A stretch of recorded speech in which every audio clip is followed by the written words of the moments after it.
بسم اللہ الرحمن الرحیم۔ السلام علیکم ورحمۃ اللہ وبرکاتہ۔ ناظرین دوستوں، حکیم لقمان کے بارے میں آپ سبھی لوگ جانتے ہی ہوں گے کہ حکیم لقمان اللہ تعالیٰ کے نیک بندے تھے اور اللہ کے ولی تھے۔ حکیم لقمان رحمۃ اللہ علیہ کی ولادت حضرت داؤد علیہ السلام کے دور میں ہوا اور آپ کا وصال حضرت یونس علیہ السلام کے دور میں ہوا، جو گملہ کے قریب ہے اور گملہ فلسطین میں واقع ہے۔ وہ نبی تھے یا نہیں تھے یہ تو ابھی تک واضح نہیں ہے، لیکن وہ اللہ کے نیک بندے اور اللہ کے ولی تھے۔ لقمان کے معنی بہت زیادہ عقل والا ہے۔ آپ کے نام میں حکیم آتا ہے اور حکیم طبیب کو کہتے ہیں۔ اللہ تعالیٰ نے حکیم لقمان کو حکمت اور دانائی بخشی تھی۔ آپ کی حکمت کی یونان میں بہت مشہوریت ہے، جسے طب یونانی کہتے ہیں۔ قرآن پاک میں اگر کسی کا ذکر آ جائے تو وہ چیز بڑی عظمت والی ہے اور اس کا وقار اور بلند ہو جاتا ہے، مگر یہاں تو اللہ تعالیٰ نے حکیم لقمان کے نام سے ایک پوری سورت نازل فرمائی ہے۔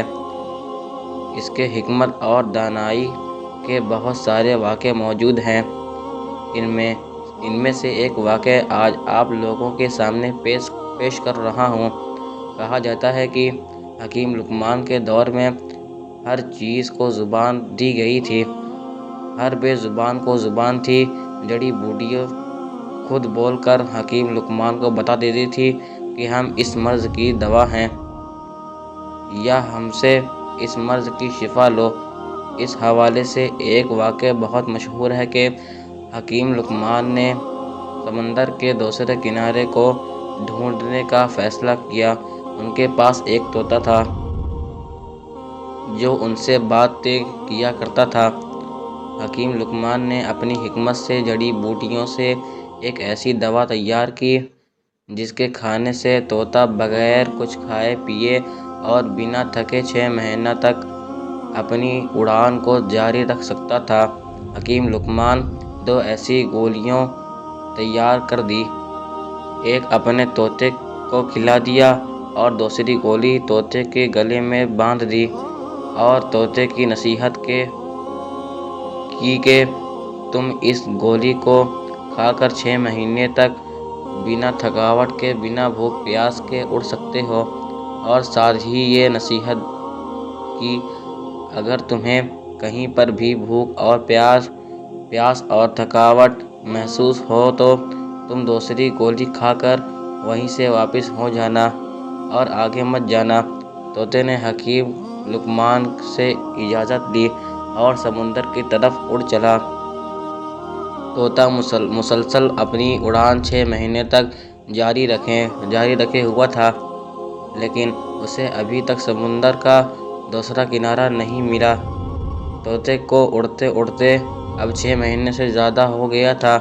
اب اسے بھوک اور پیاس محسوس ہونے لگی، تھکاوٹ کا بھی احساس ہونے لگا تھا، مگر یہاں تک جہاں وہ جا چکا تھا وہاں سمندر کا کنارہ تو دور، کوئی پتھر یا چٹان بھی نہیں ملا تھا جن کے اوپر وہ بیٹھ کر سانسیں لے سکتا تھا۔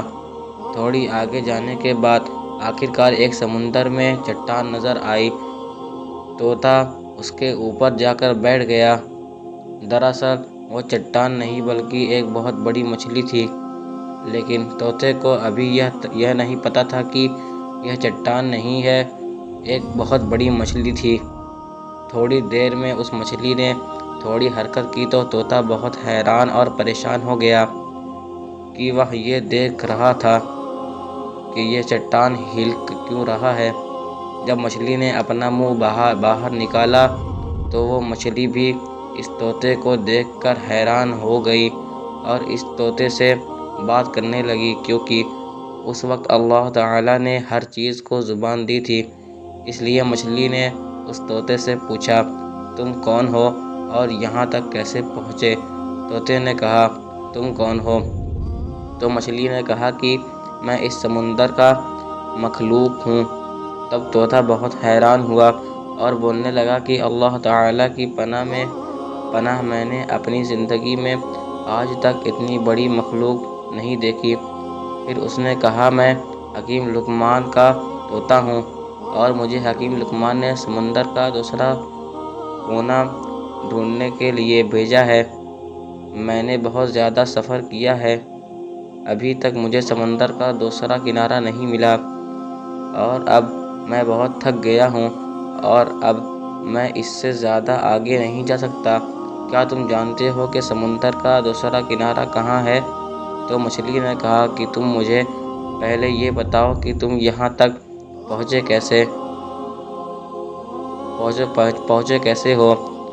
نہ تو یہاں پر کوئی پہاڑ ہے، نہ ہی کوئی جنگل ہے، نہ ہی کوئی درخت ہے، پر تم بیٹھ کر آرام کر یہاں تک پہنچ سکے۔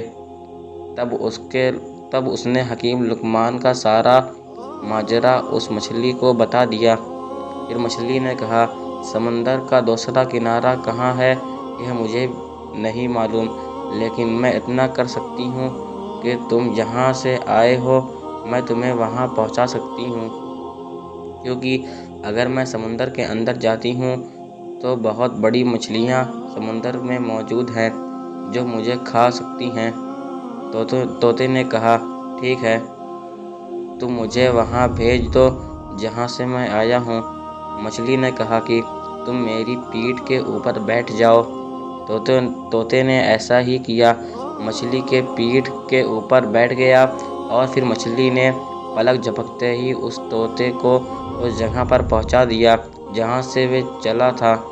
طوطا یہ دیکھ کر کہنے لگا کہ مجھے 6 مہینے تو 6 ماہ لگے تھے وہاں تک پہنچنے میں، اور تم نے تو مجھے پلک جھپکتے ہی یہاں پہنچا دیا۔ طوطا بہت حیران ہوا اور سوچنے لگا کہ ابھی تو یہ مچھلی یہ بھی دعویٰ کر رہی ہے کہ اس سے بھی بڑی بڑی مچھلیاں موجود ہیں۔ طوطا حکیم لقمان کے پاس گیا اور جا کر اپنا سارا ماجرا سنا دیا۔ حکیم لقمان نے جب یہ سارا ماجرا سنا تو بہت حیران ہوئے اور اللہ تعالیٰ کی بارگاہ میں سجدہ کیا اور کہنے لگے کہ اللہ تعالیٰ، بے شک تو ہی جانتا ہے کہ سمندر کا دوسرا کنارہ کہاں ہے۔